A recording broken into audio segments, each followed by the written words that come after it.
네, 오늘부터 재테크 경제 초보분들이 어디서부터 어떻게 공부해야 되냐, 이런 질문들이 너무 많아서 그것들을 하나씩 순서대로 해결하는 커리큘럼을 만들어 봤습니다. 그래서 여러분들 지금 나오는 영상 순서대로 쭉 보시게 되면 재테크 경제 초보여도 재테크는 이렇게 해야 되는구나, 라는 거를 충분히 이해하실 수 있을 거라고 생각을 합니다. 바로 시작을 해보도록 할게요. 일단 제가 여러분들을 봤을 때 여러분들이 너무 정보의 홍수 앞에서 어디서부터 어떻게 해야 될지 갈피를 못 잡는 듯한 느낌을 많이 받습니다.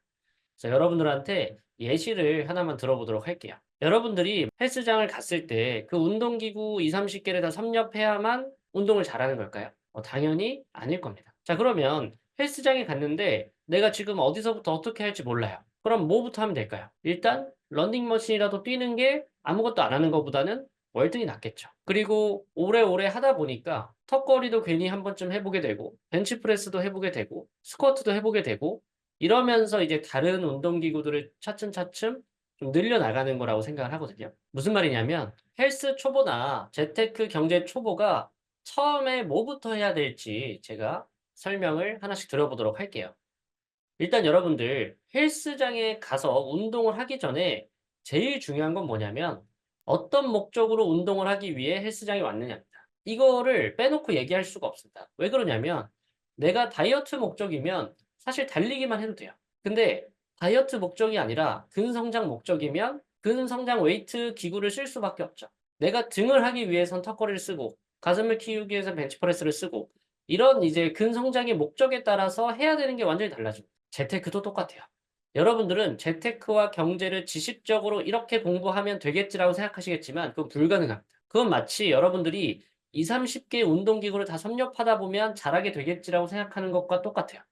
가능은 하겠지만 너무 비효율적이고 불필요한 것들이 너무 많아집니다. 즉, 여러분들이 그럼 재테크와 경제를 어떤 목표로 다가서느냐에 따라서 여러분들이 해야 되는 운동이 달라진다. 무슨 의미인지 이해되셨을 거라고 봅니다. 그러면 내가 운동하는 거, 헬스하는 거에 대한 목표를 세워야 되는데 엄청나게 세분화된 목표들이 있을 수도 있겠지만 예를 들어서 나는 멋진 등 근육을 만들 거다. 뭐 가슴 근육을 만들 거다. 어깨 라인을 만들겠다. 여러 가지가 있겠지만 사실 큰 목표에서는 사실 두 가지밖에 없어요. 다이어트 하려고 하던가 남자분들은 근성장해서 몸을 키우던가. 사실 이거 두 개밖에 없어요. 세분화된 목표는 자잘자잘하게 있겠지만 결국 그 두 가지로 수렴된다는 거죠. 무슨 말인지 이해되시죠? 재테크랑 경제도 똑같습니다. 여러분들이 결국 첫 번째로는 내가 살 집, 실물 자산을 살려고 하거나 두 번째로는 금융 자산을 통해서 내가 일하지 않아도 소득이 나오게 하던가. 사실 이 두 가지 말고는 큰 새로운 목표가 있기 어려워요. 왜냐하면 여러분들 그 두 가지 때문에 지금 직장 생활 하시고 그 두 가지가 해결됐다고 쳐보세요. 여러분들 직장 생활 해야 될 이유가 없어집니다. 내가 살 집이 버젓이 서울에 있고 내가 일하지 않아도 소득이 나오는데 여러분들이 뭐하러 직장을 취미로 가는 게 아니고서야 하실 일이 없잖아요. 그래서 재테크 목표를 이루는 건 사실 그 두 가지밖에 없다. 그래서 그 두 가지 목표에 맞춰서 여러분들이 방향성을 세울 수밖에 없는데 이것도 운동과 비슷해지는 게 뭐냐면 여러분들이 다이어트를 하려면 유산소, 달리기를 해야 될 것 같지만 사실은 무산소 운동을 통해서 근육량을 키워놔야 기초대사량이 높아지는 거죠. 즉 무산소와 유산소를 같이 할 수밖에 없게 됩니다. 똑같이 재테크도 여러분들이 실물 자산을 통해서 부동산을 사고 싶어 하지만 여러분들이 6억짜리 집을 하나 사려고 해도 대출의 최대 한도가 지금 3억 2천밖에 안 나오기 때문에 여러분들 순수 돈으로 2억 8천까지 만들려면 금융자산을 또 이용하는 수밖에 없습니다. 결국 둘 다 할 수밖에 없어요. 즉 금융자산과 실물자산을 내가 얼마나 적절하게 시간을 들여서 공부하고 활용하느냐. 이 두 가지 정도의 비중의 밸런스의 문제지 결국 여러분들은 생각하고 생각할수록 목표라고 하는 건 내가 살 집을 마련하기 위한 공부와 내가 일하지 않아도 소득을 만들기 위한 공부 두 가지로밖에 수렴될 수밖에 없다는 겁니다. 정말 정말 정말 중요한 거를 말씀드린 거예요. 이거를 여러분들이 그냥 시간 지나서 흘러 살다가 언제 깨닫게 되냐면 은퇴할 때쯤에 보통 깨닫습니다. 그렇게 했어야 됐구나. 근데 제가 지금 알려드린 겁니다. 굉장히 중요한 포인트이기 때문에 그 두 가지 관점에서 이제 여러분들이 이걸 잘하고 있는지를 판단해 보시면 되는 거예요. 예를 들어 볼게요.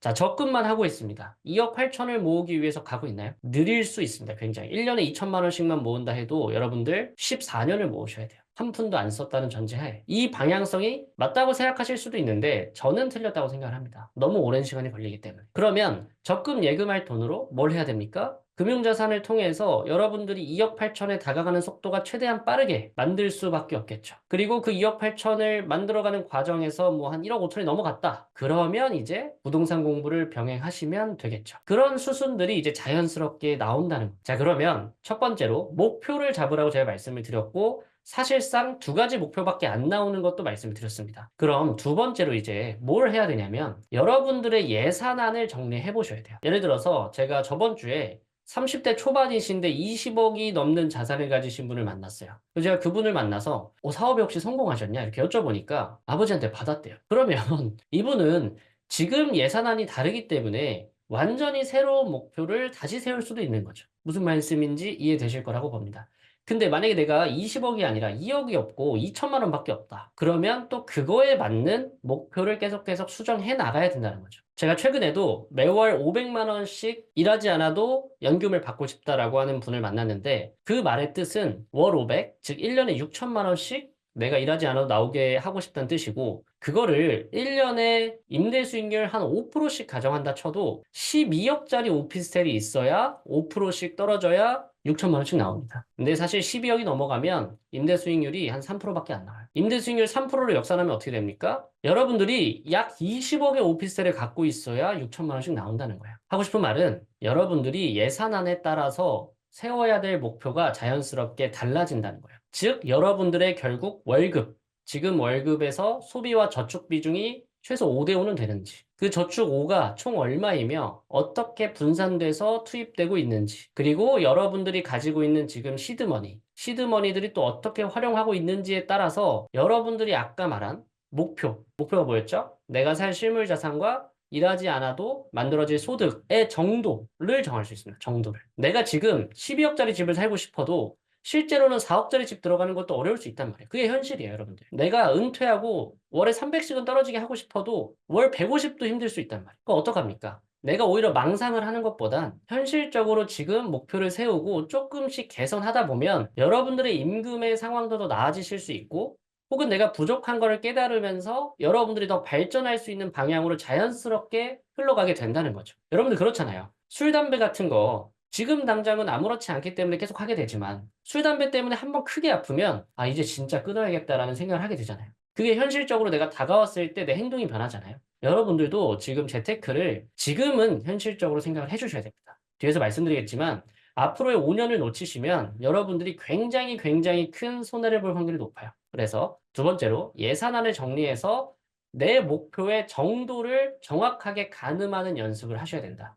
이게 두 번째로 제일 중요한 일입니다. 자, 마지막 세 번째로는 뭘 해야 되냐? 이제 이 예산안과 목표를 가늠까지 했다면 어떤 도구들이 나한테 맞는 도구인지를 해봐야 됩니다. 예를 들어서 아까 말씀드렸다시피 20억이 이미 넘어가게 있다. 그러면 예금만 해도 되죠. 안전한 배당주 해도 되죠. 근데 지금 내가 20억이 있는 게 아니고 2천만 원 정도밖에 없다라면 배당주 하고 있으면 큰일 난다는 거. 그럼 어떻게 해야 됩니까? 증권계좌를 파고 ISA 계좌를 파고 연금저축이나 연금보험 같은 연금들을 또 활용하고 그곳에 S&P 500을 투입해보고 나스닥을 투입해보고 주택청약을 활용해서 전세나 매입주택 싸게 나오거나 분양이나 이런 이제 청약들을 활용할 수 있게 세팅을 해놓는다거나 이런 이제 도구들이 여러 가지 있다는 거죠. 그래서 제가 생각했을 때 아주 가장 기본적인 도구는 일단 첫 번째로는 주택청약 무조건 있으셔야 되고 두 번째로는 증권계좌, 해외주식 계좌랑 ISA 계좌 이 두 가지는 무조건 있어야 된다고 보고요. 연금은 또 두 가지로 나뉩니다. 연금저축계좌랑 그리고 연금보험계좌 이렇게 또 두 가지로 나뉘게 될 것 같아요. 지금 제가 말씀드린 거 정도는 무조건 갖고 있어야 되고 내 또 상황에 맞춰서 금액이나 이런 거에 대한 투입은 조금씩 달라지겠지만 즉 여러분들이 목표를 만들고 그에 맞는 예산안으로 목표를 가늠해보고 그에 맞는 도구들까지 세팅을 해놔야 재테크와 경제를 공부할 수가 있습니다.